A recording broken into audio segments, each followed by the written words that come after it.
আসসালামু আলাইকুম। আশা করি সবাই ভালো আছেন। আমার চ্যানেলে সবাইকে স্বাগতম।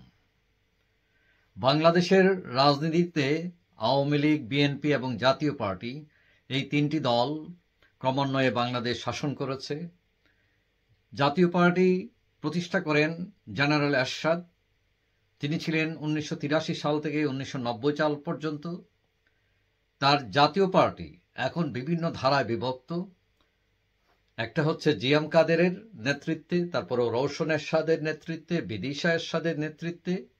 তো এখন কথা হচ্ছে কাদের সাহেব মূলত মেইন জাতীয় পার্টির নেতা বলা যায় এখন তাকে।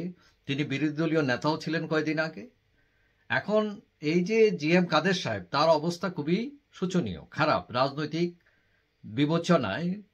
তিনি একসময় চাকরি করতেন, কিন্তু এরশাদের ভাই হওয়ার সূত্রে তিনি রাজনীতিতে ইন করেন এবং বর্তমানে দলের চেয়ারম্যান।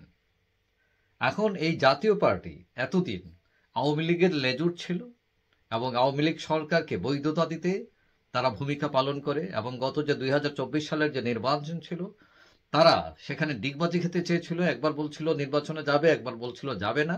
তারপরে যখন ভারত তাকে ডাকলো, জিএম কাদেরকে, ভারত থেকে এসেই তিনি বদলে গেলেন এবং নির্বাচনে অংশগ্রহণ করলেন।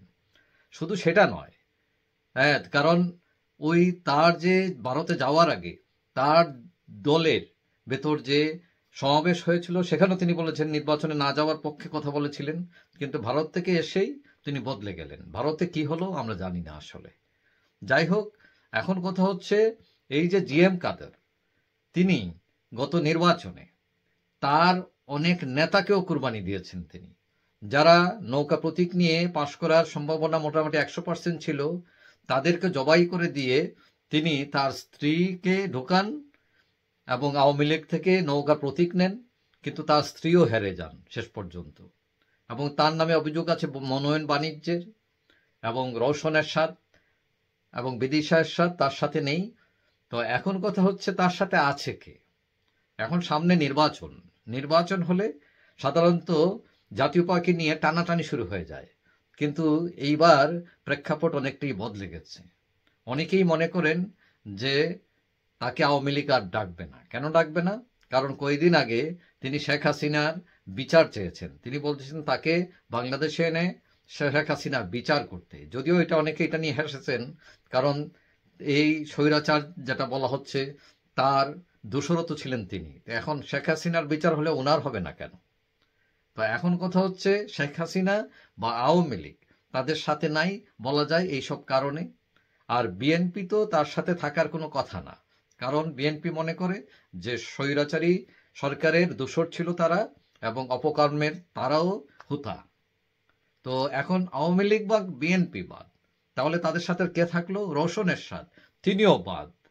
তাহলে তাহলে অনেকেই মনে করছেন সামনের নির্বাচন এলে তার দলের যে করুণ পরিণতি, সেই কারণে হয়তো অনেক নেতা অন্যদিকে ছুটে যেতে পারেন, অন্য দলে যোগদান করতে পারেন বাটার ঘি খাওয়ার উদ্দেশ্যে।